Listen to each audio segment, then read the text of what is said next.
Well,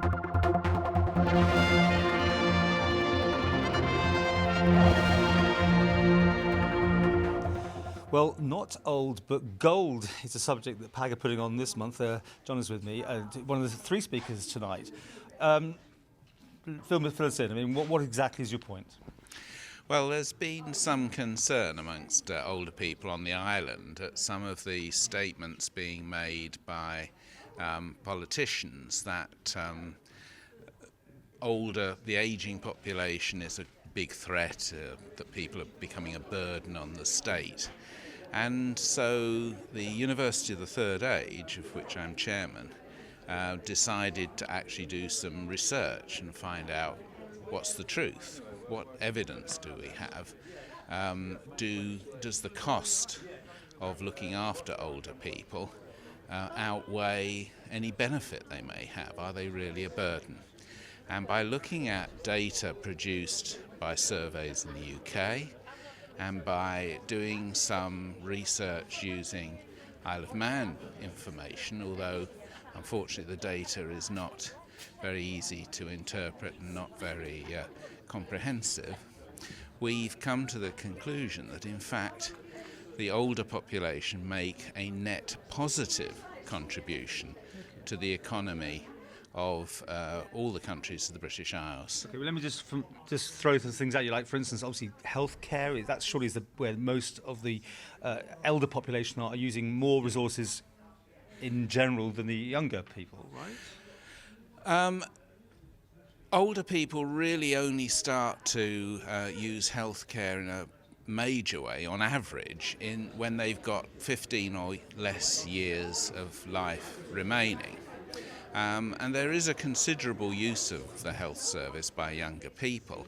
Much of the cost is actually driven up by the different technologies, by the new drugs and the new approaches to treatment, rather than simply an increase in older people. Okay, but also that pensions, that's being drawn, that's being paid for, yeah, as we all know, by today's people. It's not like they've been able to bank that money up. It has got to be found by the workers of the day. Well, we appreciate that there's going to have to be changes in the way national insurance and pensions are worked, but you have to remember that the older people who are retiring today did put money in.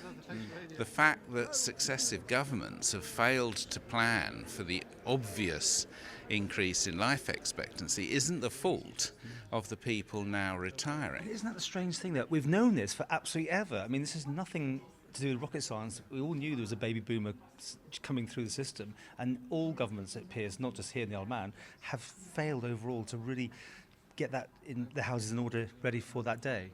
Yes, it's very interesting. Reading the government's recent report done by a firm called CI65 on the national insurance, they raise questions like, why don't people save for retirement? And in fact, a lot of the answers as why people don't save for retirement are exactly the same answers as why don't governments plan for retirement. That is, live for the day. Why worry about tomorrow? And that's been, unfortunately, an attitude throughout society. Well, the Manx government's made some changes, for instance, to the older population, like the free TV licences for the over 75s as just a right is being removed. Although, interesting, today in the UK, of all things, the Conservative Party said they're going to start protecting those sort of benefits. Is that where you're worried about, this sort of chipping away at what rights and benefits you could be getting? Well, that's partly it. I think it's very important that when the government develops a policy for dealing with this change in population and the age of population, that they are very comprehensive, that they gather all the information. And we would certainly like them to undertake surveys on the Isle of Man, similar to the work that we're going to present from the United Kingdom, which is about the positive benefits, because the United Kingdom showed that in 2010 the economic value of the over 65 population to the UK economy was £40 billion more than it cost in health, welfare and pensions. Because they're still spending money in the shops, VAT and just generally spending money. It's made up of direct taxes and indirect taxes. It's made up of many of their spending power, the so-called grey pound. It's made up of the value of the things they do. For the first time in this survey in the UK, they costed the value of what the over 65s do in terms of volunteering, in terms of looking after grandchildren while people can go back to work. When they costed up all this, they came up with this grand total that although it cost £136 billion in costs that year, the benefits, the actual economic value was 40 billion more. You're going to be talking to the converted here tonight, though, isn't it? Your group out here, no doubt, will be a senior audience, won't it? I don't know. No, I don't know. I think. How do you interact, though, with these generations younger? Well, you may be right, because that's another finding. In fact, that it's the older people who are more interested in politics. It's the older people who are more interested in community. And so, yes, you may be right. How do we get other people involved? Well, I think the only way is to, first of all, to point out it's going to affect them, that the worst is yet to come, in a sense, from the government's projections. It's not so much the current retirees, but people who are going to be retiring in a few decades' time, who are going to really be in problems. Okay, finally, what do you think of the government, the Manx government, and what they're doing? Are they doing enough? Well, they're often following the UK.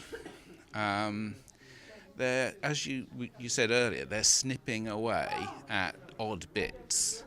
But I don't think that they've yet developed the kind of comprehensive approach. I understand that they are going out to a series of consultation meetings and public meetings soon, but it's very difficult to have a public meeting when perhaps the public don't know what the meeting is about, what the proposals are. What I'd like to see is a sort of comprehensive set of proposals based on Isle of Man data and not extrapolations from the UK, which is often what's used in government documents.